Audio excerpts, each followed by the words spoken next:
guys, welcome to my channel. So sabi ko nga kanina, no, gagawin ko na yung video na bigyan ako ng baril. May nagbigay sa akin na baril, no. So nilagay niya lang to sa case ng EOTech. Wow, case ng EOTech.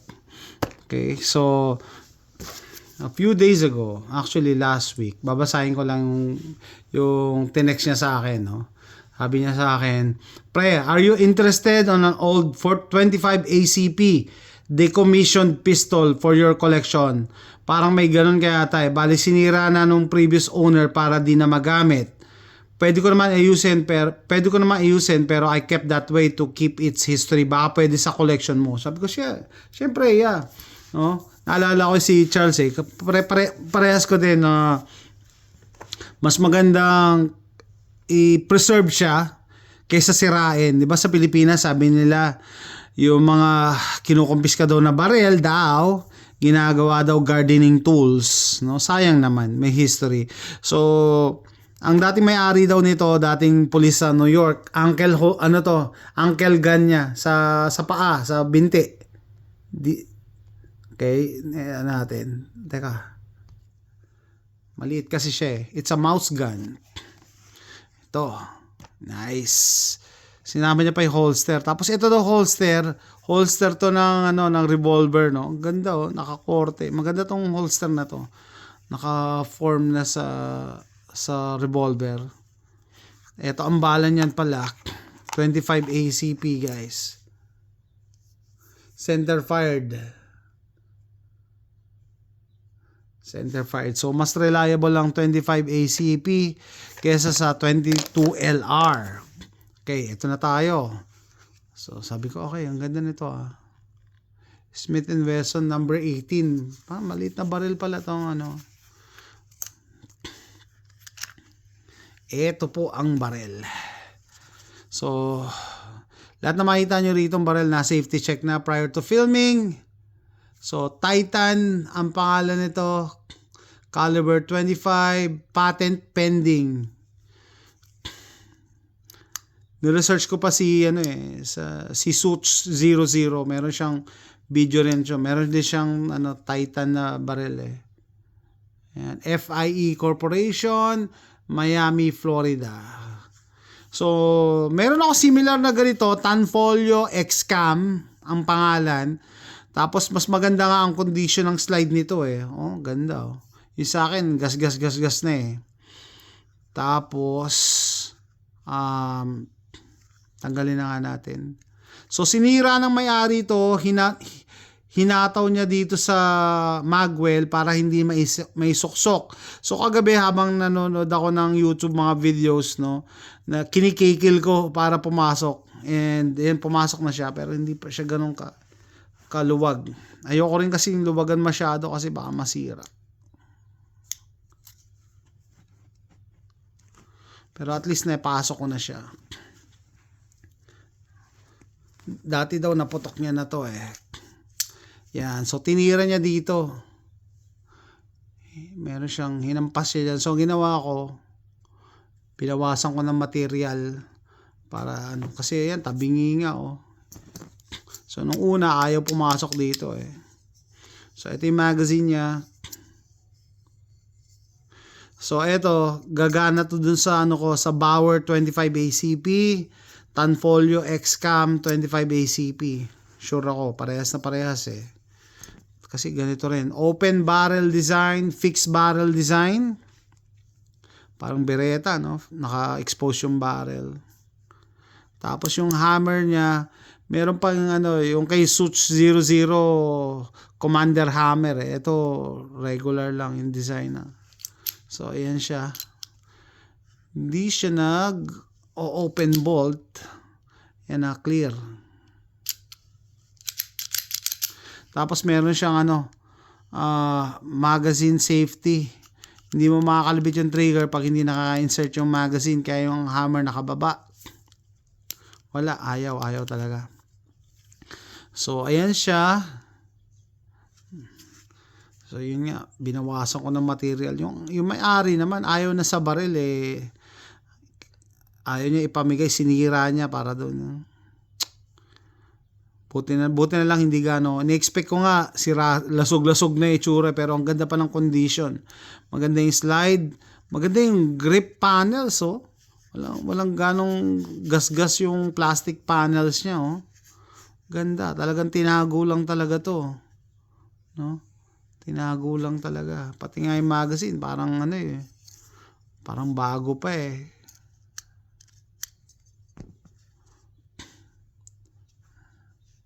So, ano daw to? FIE Titan 1962 up to late 1980s nung nagsara yung kumpanya. Pero pare-pares lang yung pangalan nito. XCAM, Tanfolio XCAM, parehas din. Tapos,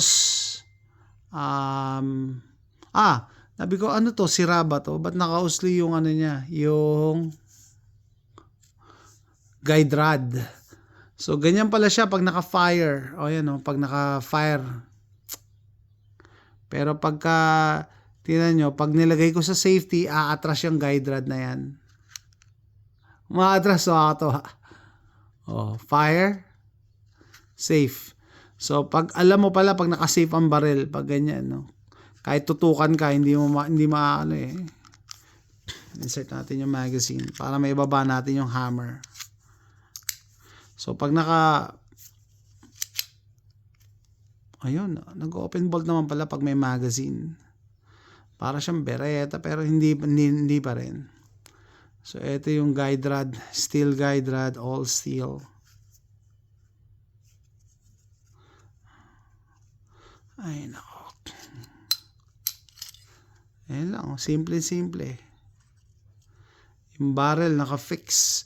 Pag naka-fix ang barrel, guys, mas accurate ang barrel. Mas accurate ang barrel. Hindi na siya gumagalaw-galaw. Hindi na nagtitilt, hindi nagro-rotate. So, ayan siya. Tanggalin natin uli nga itong hindi ko kasi simple lang ang design. Tinitingnan ko yung review nito online. Maganda naman. Wala akong makitang pangit na review, no? Reliable naman daw siya kahit maliit, kahit mura. Kasi nung unang panahon, ang tawag nila dito, Saturday Night Special. Kasi mura lang siya, kaya nga daw siya naging popular. Naging popular siya sa US. Kailangan ko ibaba yung hammer.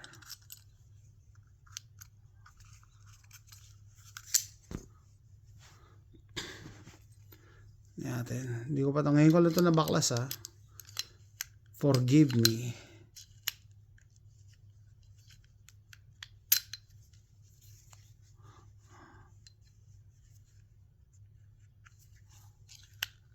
Tayo bumaba. Ano dapat yung i-clear ko? Dapat mag-clear ka. Dali. Sandali.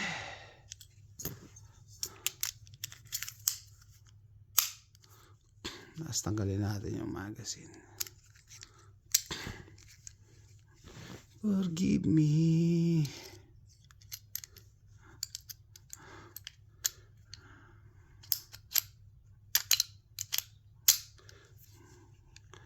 Kailangan pala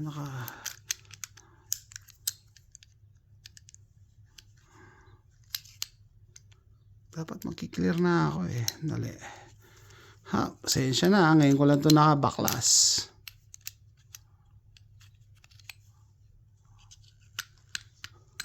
Dapat bumaba na ako eh. Saan ako tumatama? Dali. Papakita ko pala yung size comparison. Ito yung isang size ng credit card, calling card. Yan ang size niyan. Yan ang size. Kaya na siya kaliit. As compared naman sa isang Springfield Echelon. Okay, taan nyo kung gaano kalaki yung difference.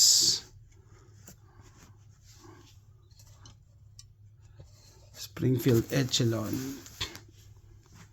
Liit. Teka. Nainis ako pag di ko mabalik eh.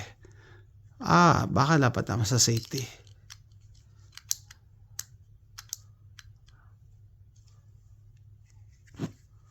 Tama, safety. Yun, dapat pala naka-safety. Naka-safety. Liit. So, insert natin yung magazine ulit para may baba ko yung hammer. Nasa safety pala ako. Ay, Diyos ko po. Yun. Liit. Compared sa kamay ko, XL lang kamay ko sa gloves. Tapos yan nga yung barrel na Echelon. Let me know kung gusto nyo i-review ko ulit ito. By the way, O-Sight. Kita nyo yung charging system ng O-Sight. Sasabihin niya fully charged yung yung sight system. Galing. Size ng credit card. Kaya gamit daw to ng police sa ankle holster. Sa binti, nakatago, deep concealment. So, ano sabi? Ito yung pang third gun siguro, no? So, may backup sa bewang sa likod. Tapos ito, nasa ankle. Liit. Kaya sabi ko, sayang naman kung itatapon. Kung ayaw nyo, mas maganda kung may ayaw kayong baril. Ipamigay nyo na lang doon sa makaka-appreciate, no? As a collector na katulad ko, may history kasi yan, tsaka hindi na to ginagawa eh. They don't make this anymore. They don't make this anymore, no? Yan. Safety. Nakausli. Yan, naka-safe. Fire. So, dyan pa lang, alam mo, pag tinutukan ka kung puputok o hindi. Pag nakaganto, hindi pala yung puputok. Ayan, guys. FIE Titan 25 ACP. Mas maganda to. Mas gusto ko sa 22 LR. Ang problema nito, mas reliable siya, di ba? Dahil center fired sa gitna talaga para mag-ignite. Mas reliable yung ignition. Ang problema nito sa 25 ACP, ang ayaw ko lang yung presyo. Dahil konti lang may 25 ACP. Mahal to. Mas mahal pa sa 9mm. Ewan ko, baka mas mahal pa sa 45 na bala. Kasi nga, rare. Rare ang 25 ACP. Pero eto siya. FIE Titan. Yan. FIE Corporation, Miami, Florida. Pero alam ko yung initial nito, inimport to galing Italy. Italy yung mga original na Pero parehas lang sila ng design. Tanfolio, Italy. Open barrel. Ito yung barrel, oh.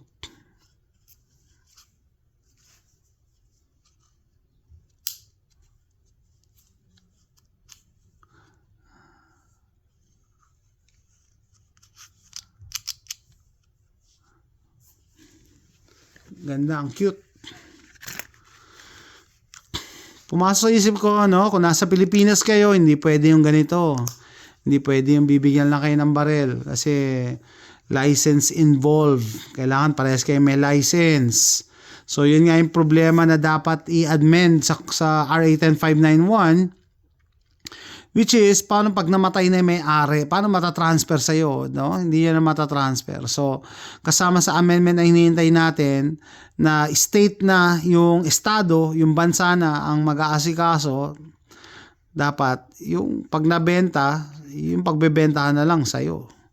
Pero hindi na dapat na parehas kayo, kailangan may license kasi paano nga kung namatay na. And advice ko naman, kung may gun owner sa bahay nyo, dapat at least 2. Para pag may nangyari sa isa, pwede pa maipasa sa isa yung barel. Yun lang yung mga advice ko. It's an unsolicited advice. Take it as a grain of salt. Kita ang cute nito Na-curious tuloy ako dito sa holster na to. Ang ganda rin ang quality. Size 18. So, maliit na revolver pala dito ang dapat kasya. Liit. Backup gun lang talaga. Ito yung third gun. or yung pinakatago-tago mo. Yung iba na binabasa ko mga comments, pamana daw ng grandfather nila, tinago lang sa drawer, nakalimutan na dahil sobrang liit. Heel type mag release. Yan sa Europe, ngayon ang European mag release eh. Dito ang ang mag release.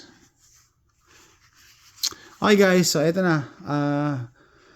Bago akong barel. Bagong luma, binigay lang sa akin. Dagdag lang sa collection ko. Doon sa nagbigay, hindi ko na sasabihin ko sino. No? Baka maraming manghingi. Hindi, joke lang. I'll make sure na iingatan ko to kasi part ng history. Yan. That's it guys. Thanks for watching. Bye.